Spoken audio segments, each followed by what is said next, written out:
प्रश्नावली 7.3 क्लास 9 का मैथ है और आज हम पहला क्वेश्चन सॉल्व करेंगे। तो प्रश्नावली 7.3 क्लास 9 का मैथ पहला क्वेश्चन में देखिए कितना क्वेश्चन है, नाम का है पहला क्वेश्चन, ठीक है। लेकिन इसमें देखेंगे कि 4 प्रश्न दिए हुए हैं। पहला का ये पहला हुआ, दूसरा हुआ, तीसरा हुआ और चौथा प्रश्न हुआ। तो इसमें 4 प्रश्न है, इस क्वेश्चन में 4 प्रश्न है। सभी प्रश्नों को हम सॉल्व करेंगे और इसके पहले जो प्रश्नावली है हमारे प्लेलिस्ट में दिया हुआ है, आप वहां से देख सकते हैं, पढ़ सकते हैं, मैथ को रिवाइज कर सकते हैं, समझ सकते हैं। चलिए क्वेश्चन पढ़ते हैं। त्रिभुज ए बी सी, यहाँ देखिए त्रिभुज ए बी सी। पहले क्वेश्चन को समझेंगे तो सॉल्व करने में आसानी पड़ेगा। और त्रिभुज डी बी सी, ये त्रिभुज ऐसे है ना, ऐसे एक ही आधार बी सी पर बने 2 समद्विबाहु त्रिभुज, एक ही आधार, ये आधार हो गया, एक ही आधार पर, मतलब ये आधार जो है तो इस त्रिभुज को भी काम कर रहा है और इस त्रिभुज का भी काम कर रहा है। इस प्रकार है कि ये और डी देख रहे हैं, ये और डी भुजा बी सी के एक ही ओर स्थित है, बी सी के एक ही ओर स्थित है, बी सी की एक ही ओर ये स्थित है ना। देखिए आकृति दिया हुआ है 7.39। यदि ये डी बढ़ाने पर बी सी को पी पर, देखिए पी यहाँ है, प्रतिच्छेद करे तो दर्शाइए कि प्रतिच्छेद मतलब ये डी जो है भुजा इसको यहाँ तक बढ़ा दिया गया, तो बी सी को प्रतिच्छेद करा है, मतलब 2 भागों में बांट रहा है, ठीक है। तो पहला क्वेश्चन है त्रिभुज ए बी डी सर्वागसम त्रिभुज ए सी डी, ये बी डी मतलब ये त्रिभुज ऐसे देख रहे हैं, ऐसे ये त्रिभुज, और सर्वागसम ए सी डी, ये सी डी ये त्रिभुज, सर्वागसम मतलब बराबर ये त्रिभुज और ये त्रिभुज, ठीक है। ये त्रिभुज सर्वागसम है, इसको हमको प्रूफ करना है। फिर देखिए त्रिभुज ए बी पी मतलब ये त्रिभुज यहाँ से ऐसे गया, ऐसे, ठीक। सर्वगसम ए सी पी, तो ये सी पी मतलब इधर से है ना, ये त्रिभुज सर्वगसम है। फिर तीसरा देखिए ये पी कोण, ये पी देखिए, ये पी मतलब ये पी कोण ये और डी दोनों को, कोण ये और डी मतलब कोण ये हुआ और डी ये कोण हुआ, तो दोनों को समद्विभाजित करता है। तो ये कोण है ना, तो ये कोण को देखिए ऐसे कर दिया, तो इधर भी कोण बन गया, इधर भी कोण बन गया, तो ये दोनों कोण को समद्विभाजित कर रहा है। समद्विभाजित मतलब 2 भागों में बांट रहा है, बराबर 2 भागों में बांट रहा है। तो उसी तरह से ये हो गया, ये हो गया, समझ गए, ये हो गया।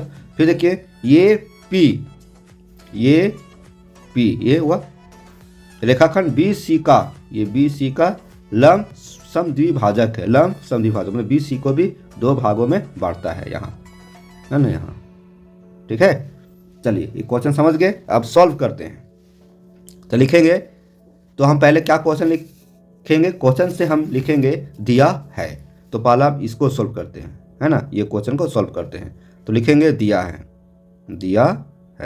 ना, क्वेश्चन से ही लिखते हैं, जो क्वेश्चन में दिया हुआ है वही लिखते हैं। तो देखिए क्या दिया हुआ है, त्रिभुज ए बी सी है ना, क्या है, एक समद्विबाहु त्रिभुज है, चाहे ए बी सी एक समद्विबाहु त्रिभुज है, ऐसे भी लिख सकते हैं।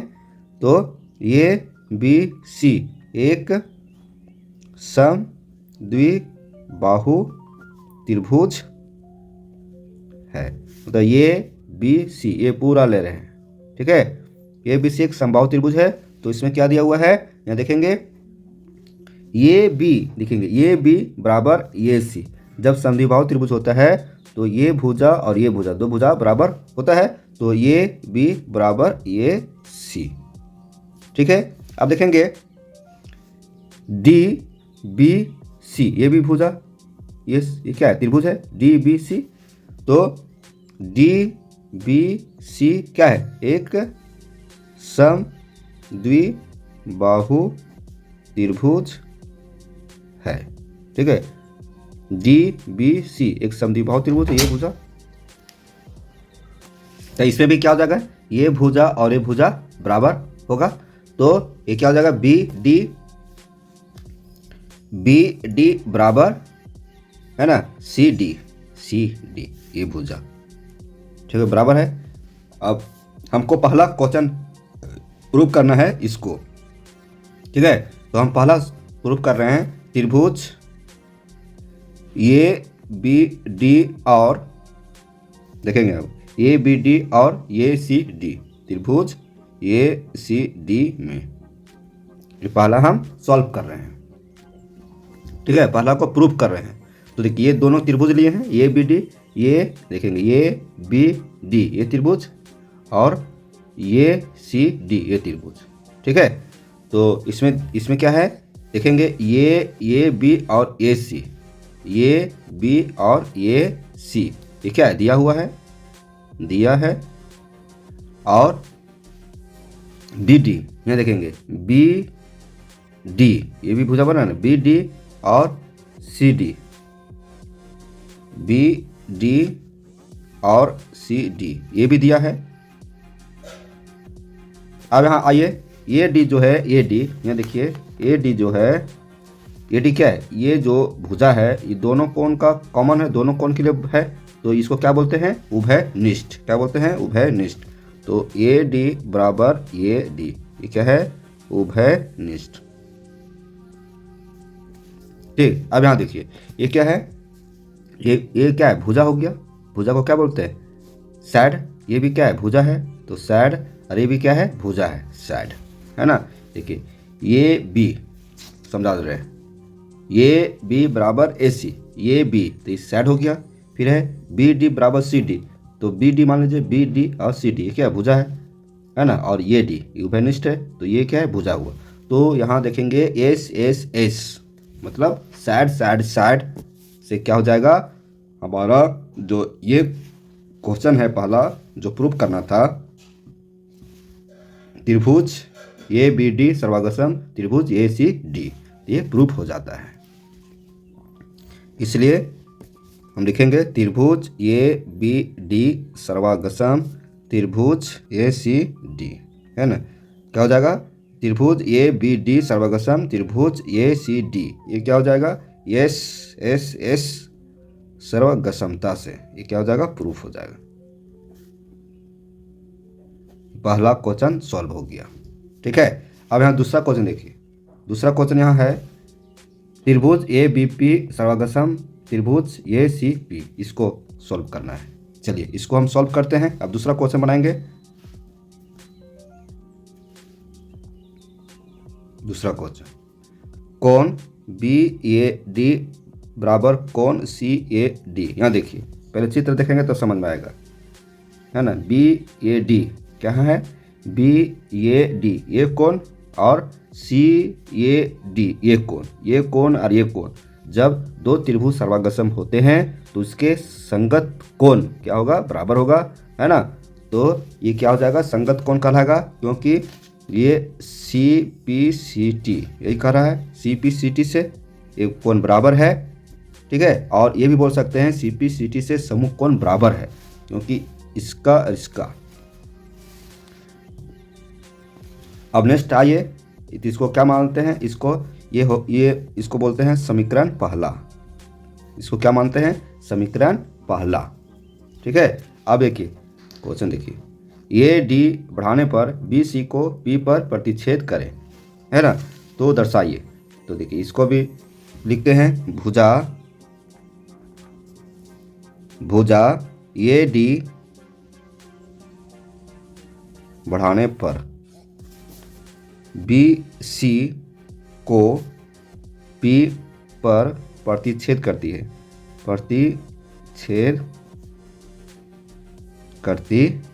है अतः अब देखिए यहाँ पर प्रतिच्छेद कर रही है बी ए डी यहाँ बन रहा है, ये जो कोण ये है सो बी ए डी के लिए भी है और ये जो कोण है यहाँ तक भी है बी ए पी के लिए है। चलिए लिखते हैं अतः कोण बी ए डी जो बराबर है कोण बी ए पी, इसको मानते हैं दूसरा समीकरण। फिर है आगे लिखेंगे कोण सी ए डी बराबर कोण सी ए पी, यहाँ देखिए, इसको तीसरा समीकरण मानते हैं, इसको समझाते हैं। CAD बराबर CAP। यहाँ देखिए CAD ए साइड ले लिए, CAD और CAP इस तरह इधर किए तो इधर भी किए, ये दोनों क्या है, बराबर है। तो इसको क्या लिए, तीसरा समीकरण। अब लिखेंगे समीकरण पहला, दूसरा तथा तीसरा से। समीकरण पहला, दूसरा तथा तीसरा से। तो देखेंगे यहाँ पर समझने की बात है, यहाँ समझना है। यहाँ देखिए BAD बराबर है CAD का, ठीक है, BAD बराबर है CAD का। यहाँ देखिए BAD बराबर है BAP का, तो यहाँ भी है BAD और ये बराबर इसका है CAD, तो ये बराबर इसका है CAP, समझ गए। तो ये इसका बराबर है और ये जो है सो इसका बराबर है, तो ये तीनों की जगह पर हम इसको लिखेंगे, है ना। तो कौन CAP बराबर, अब यहाँ आगे आइए, है ना, बच गया कौन BAP, क्या बच गया BAP, तो ये इसका बराबर हो जाएगा BAP, कौन BAP, ये हो जाएगा हम कौन BAP बराबर कौन CAP।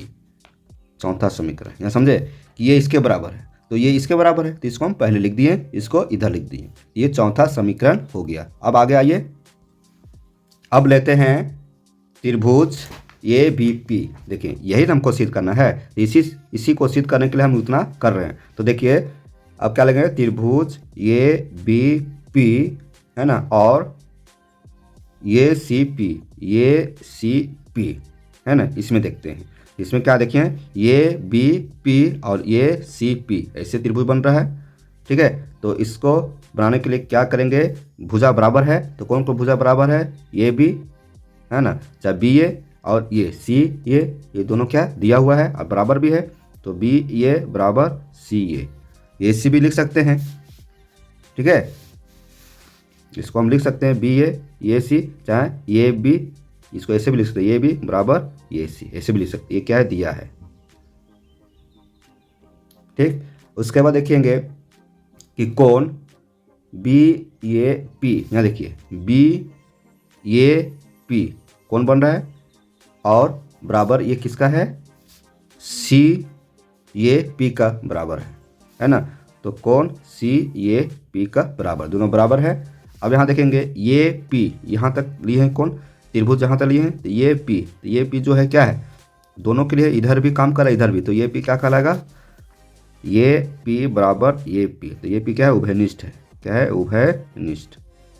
अब यहाँ देखेंगे ये जो है सो क्या है, साइड है, ये क्या है, कोण है, और ये क्या है, साइड है, तो साइड एंगल साइड से हो जाएगा, साइड एंगल साइड से हो जाएगा त्रिभुज, अतः त्रिभुज, है ना, ये BP सर्वागसम त्रिभुज ACP हो गया, ACP, ये सिद्ध करना था किसके कारण, SAS सर्वगसमता से, ये हो जाएगा प्रूव्ड, ये दूसरा क्वेश्चन हो गया प्रूव्ड, ठीक। अब क्वेश्चन ये देखिए तीसरा, पहला का तीसरा, ये P कोण ये और कोण D दोनों को समद्विभाजित करता है, इसको बताना है आपको कैसे, ये P जो है ना से कोण ये को समद्विभाजित कर रहा है और कोण D को भी समद्विभाजित कर रहा है। तो आइए बनाते हैं इसको, तो इसमें हम लेंगे, हम तीसरा सॉल्व कर रहे हैं, ठीक है। तो समीकरण चौथा से, समीकरण चौथा यहाँ देखिए, चौथा समीकरण क्या है, यहाँ देखिए ये हम निकाले थे, कोण BAP बराबर कोण CAP, तो यहाँ लिखेंगे चौथा समीकरण से, लिखेंगे कोण BAP, है ना, कोण BAP बराबर कोण CAP। अब इसमें देखेंगे कि BAP और कोण CAP दोनों बराबर है। अब दोनों देखिए यहाँ पे जो कोण ये है इसको मान लेते हैं, तो समझिए कोण BAP प्लस कोण CAP हैं, कोण BAP प्लस कोण CAP दोनों जोड़ दिए, BAP ये कोण और कोण CAP ये कोण दोनों जोड़ दिए, तो ये दोनों जो है कोण, एक टोटल कोण किसके बराबर है, कोण A के बराबर है, तो ये टोटल ये लिखेंगे कोण ये, तो ये दोनों आ जाएगा, है ना, तो इसको हम लिखेंगे ये जो बराबर है कोण A का, ठीक है, कोण A का बराबर है। और फिर देखेंगे कोण बी ए पी प्लस कोण बी ए पी बराबर जो है से कोण सी के बराबर है। तो यहाँ कैसे लिखें, कोण बी ए पी तो है और सी ए पी जो बराबर है किसके बराबर है, बी ए पी के बराबर है। कैसे, यहाँ देखेंगे, यहाँ देखिए चौथा समीकरण ये है ना, देखिए कोण बी ए पी बराबर किसका है, सी ए पी का। ठीक है, तो यहाँ भी चौथा समीकरण में हम आपको बताए हैं कि कोण बी ए पी बराबर है सी ए पी का। तो बी ए पी तो यहाँ लिख दिए, तो बी ए पी बराबर सी ए पी का, चाहे सी ए पी बराबर है बी ए पी का, तो सी ए पी की जगह पर क्या लिखेंगे, बी ए पी, और ये क्या लिखेंगे, कोण ये होगा, ये उतार देंगे। तो यहाँ क्या हो जाएगा, बी ए पी यहाँ है, बी ए पी यहाँ है, तो 2 कोण बी ए पी बराबर क्या हो जाएगा, कोण ये। और देखेंगे यहाँ पे, तो कोण बी ए पी निकालेंगे तो कोण ये बटा 2 हो जाएगा, है ना होगा। अब इसको हम कोण बी ए पी बराबर करेंगे 1/2 कोण ये। ठीक है, तो क्योंकि आपका ये 2 बाहर निकलेगा, तो इसके यहाँ पर 1 है, 1 छिपा हुआ, तो 1/2 हो जाएगा, इतना आया। तब कोण बी ए पी बराबर 1/2 कोण ये। तो निष्कर्ष हम क्या निकालेंगे, यहाँ देखिए पहला क्वेश्चन, तीसरा क्वेश्चन, कोण क्या है, ये पी कोण ये और डी को दोनों को समद्विभाजित करता है। तो निष्कर्ष हो जाएगा, निष्कर्ष हो जाएगा कि ये पी कोण ये को, है ना, ए पी कोण ए को समद्विभाजित करता है। यही हुआ प्रूफ। यहाँ देखेंगे ये आपका सी पी सी टी है ना, सी पी सी टी से क्या होगा, पी बी बराबर पी सी, पी बी बराबर P C, C P C, क्योंकि संगत कोण आपका संगत भुजाएं बराबर होती है। तो ये हो जाएगा समीकरण 5। तो जब इसका हम सॉल्व करेंगे, डी दोनों को समद्विभाजित करता है। अभी हम इसका सॉल्व किए, ठीक है, इसका सॉल्व किए, इतना सॉल्व किए, अभी इतना सॉल्व करना बाकी है। तो आइए इसको सॉल्व करते हैं, मतलब इसमें भी 2 क्वेश्चन है। ठीक है, तो यहाँ लिखेंगे, यहाँ देखिए त्रिभुज बी डी पी, यहाँ देखिए त्रिभुज बी डी पी इसमें लेते हैं, और त्रिभुज सी डी पी है ना, ये ले रहे हैं। ठीक है, दिया है, और डी पी बराबर डी पी, डी पी और डी पी उभयनिष्ठ है, और बी पी बराबर पी सी, बी पी बराबर पी सी, इस समीकरण 5, ये 5, तो 5 से। ठीक है, तो यहाँ देखिए ये क्या है, ये आपको नजर आएगा, ये सैड है और ये सैड है और ये सैड है, सब सैड है। तो सैड एंगल सैड से क्या हो जाएगा, अतः हम लिख सकते हैं कि त्रिभुज बी डी पी है ना, बी डी पी सर्वाग्रसम त्रिभुज सी डी पी, मतलब ये त्रिभुज सी डी पी है। तो ये सी डी पी है, तो किसके कारण, एस एस एस से, एस एस सर्वाग्रसमता से हो जाएगा। तो जब 2 त्रिभुज सर्वाग्रसम है तो उसके संगत कोण भी बराबर होते हैं, इसलिए क्या हो जाएगा, कोण बी डी पी बराबर कोण सी डी पी, ये सी पी सी टी से, नहीं ये कोण है डी है और कोण डी है। ठीक है, बी डी पी और सी डी पी लिखेंगे, बी डी पी और सी डी पी। ठीक, तो दोनों बराबर हुआ, किसके कारण, कोण सी पी, किसके कारण, सी पी सी टी से। यहाँ देखिए कोण डी है, तो कोण डी में क्या है, 2 कोण है, एक इधर भी कोण है, इधर भी कोण है। तो कोण डी का मतलब क्या हुआ, ये बी डी पी है ना, देखेंगे बी डी पी और प्लस क्या हो जाएगा यहाँ पे, तो इसको जोड़ देंगे सी डी पी, ऐसे जोड़ देंगे कोण सी डी पी, तो वही लिखेंगे सी कोण सी डी पी। ठीक है, कोण सी डी पी ये कोण, और ये जो अकेला कोण डी है, तो यहाँ लिख सकते हैं ये दोनों जोड़कर ये कोण अकेला है। ठीक है, ये अकेला है। अब देखेंगे यहाँ पर लिखेंगे कोण बी डी पी, देखें यहाँ सी डी पी यहाँ है, सी डी पी, तो सी डी पी बराबर क्या है, बी डी पी है ना, बी डी पी बराबर सी डी पी, चाहे सी डी पी बराबर बी डी पी, इसके जगह पर हम इसको ये लिख देंगे। ठीक है, प्लस यहाँ प्लस है, तो प्लस कोण बी डी पी बराबर कोण डी। अब ये दोनों एक जैसा है, तो 2 कोण बी डी पी बराबर कोण डी हो जाएगा। तो कोण बी डी पी बराबर निकालेंगे तो कोण डी बटा 2 हो जाएगा। इसको हम ऐसे लिख सकते हैं, कोण बी डी पी बराबर 1/2 कोण डी। ठीक है, तो ये निष्कर्ष निकला कि यहाँ देखिए डी को, ये जो है डी दोनों को समद्विभाजित करता है, डी को, है ना, डी को समद्विभाजित करता है। तो निष्कर्ष यहाँ लिखेंगे, ये पी कोण डी को समद्विभाजित करता है, ये लिखेंगे। तो इस तरह से क्या हुआ, ये सोल्व हो गया, मतलब तीसरा का ये पहला सोल्व हुआ और तीसरा का ये दूसरा सोल्व हुआ, क्योंकि इसमें तीसरा का ये पहला हो गया, दूसरा ये हो गया, मतलब तीसरा में 2 क्वेश्चन हुआ। इस तरह से तीसरा कंप्लीट हुआ। अब बनाते हैं चौथा क्वेश्चन। चौथा क्वेश्चन देखिए, यहाँ कह रहा है कि ए पी रेखाखंड बी सी को समद्विभाजित करता है। ये पी है सो बी सी को समद्विभाजित कर रहा है। चलिए चौथा बनाते हैं, चौथा सॉल्व कर रहे हैं, ठीक है। चौथा तो यहाँ लिखेंगे पी बी बराबर पी सी, पी बी बराबर पी सी, ये कहाँ आया, ये आया पी बी बराबर पी सी समीकरण 5वां, है ना, समीकरण 5वां से देख लीजिएगा, समीकरण 5वां यहाँ है। अब इसमें क्या कर रहा है कि ये पी रेखाखंड बी सी को समद्विभाजित करता है, यही है। तो लिखेंगे अतः ये पी रेखाखंड बी सी को समद्विभाजित करता है। जब समद्विभाजित करता है तो क्या हो जाएगा, ये भुजा और ये भुजा, मतलब ये त्रिभुज और ये त्रिभुज बराबर होगा, सर्वागसम होगा। पहले सर्वागसम से इसको प्रूव करते हैं। तो त्रिभुज ये बी पी सर्वागसम त्रिभुज ये सी पी, हम क्या किए, इसको सिद्ध किए हैं, है ना, सिद्ध पहले कर चुके हैं, सिद्ध कर चुके हैं। तो कहाँ सिद्ध किए हैं, आइए दिखाते हैं। देखिए यहाँ पे ये बी पी सर्वागसम, ये सी पी, ये सर्वागसम से सिद्ध कर चुके हैं। तो यही लिखेंगे यहाँ पर, सिद्ध कर चुके हैं। जब सिद्ध कर चुके हैं तो क्या हो जाएगा, अतः 2 त्रिभुज जब बराबर होते हैं तो उसके संगत कोण भी बराबर होंगे। कोण ए पी बी बराबर कोण ए पी सी, किसके कारण, सी पी सी टी से। देखिए संगत कोण ए पी बी, यहाँ देखेंगे ये पी बी, ये पी बी, ये कोण, और ये पी सी, ये कोण, ये कोण और ये कोण, ये 2 संगत कोण हुआ।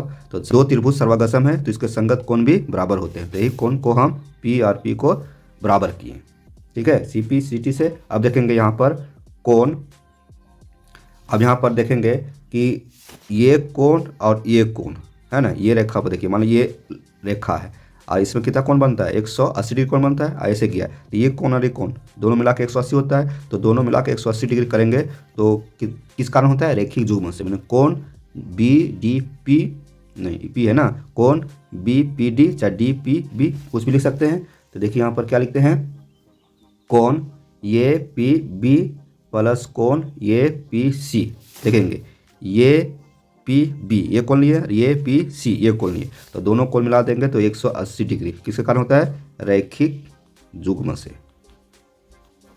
ठीक है। ये कोण है कि कोण ये पी बी, ये पी बी, यहाँ देखेंगे ये पी बी बराबर ए पी सी है, तो ये पी सी बराबर ए पी बी है। तो यहाँ ये इसका मान ए पी सी की जगह पर बैठा दिए ए पी बी, ठीक है। तो इसको जोड़ेंगे तो क्या हो गया, ये दोनों एक ही है, तो ये पी बी यहाँ है, ये पी बी है, तो 2 कोण ए पी बराबर 2 कोण ए पी बी बराबर 180 डिग्री। तो इसको 2 और 180 काट दिया, 90 डिग्री आया। तो ए पी बी बराबर 90 डिग्री, तो इसका भी ए पी बी बराबर ए पी सी है, तो ए पी सी बराबर भी 90 डिग्री आएगा। तो हम कह सकते हैं कि ये आपका देखिए ये जो है लंब है ये डी है, तो इधर भी 90 डिग्री इधर भी 90 डिग्री, तो ये पी जो है बी सी का लंब समद्विभाजक है ना। ये पी रेखाखंड बी सी का लंब समद्विभाजक है। तो लंब समद्विभाजक होने का मतलब 2 बराबर भागों में बांटा है। जब 2 बराबर भागों में बांटा है तो ये भी 90 डिग्री होगा और ये भी 90 डिग्री होगा। तो निष्कर्ष हम यही लिखेंगे, निष्कर्ष में ये पी रेखाखंड बी सी का लंब समद्विभाजक है, प्रूफ होगी जैसे ये क्वेश्चन। तो इस तरह से हम क्वेश्चन नंबर 1 को हम सॉल्व किए। 7.3 का पहला क्वेश्चन, दूसरा क्वेश्चन, तीसरा क्वेश्चन, चौथा क्वेश्चन को सॉल्व किए। इसमें आप देखेंगे इसमें 2 क्वेश्चन, एक ये क्वेश्चन हुआ और एक ये क्वेश्चन हुआ, ठीक है। वीडियो लंबी है लेकिन कोई बात नहीं, आपको समझ में आना चाहिए। फिर मिलते हैं ऐसे वीडियो के साथ, तब तक हमारे चैनल पर बने रहें। यदि आप अभी तक हमारे चैनल को सब्सक्राइब नहीं किए हैं तो कर लीजिएगा। धन्यवाद।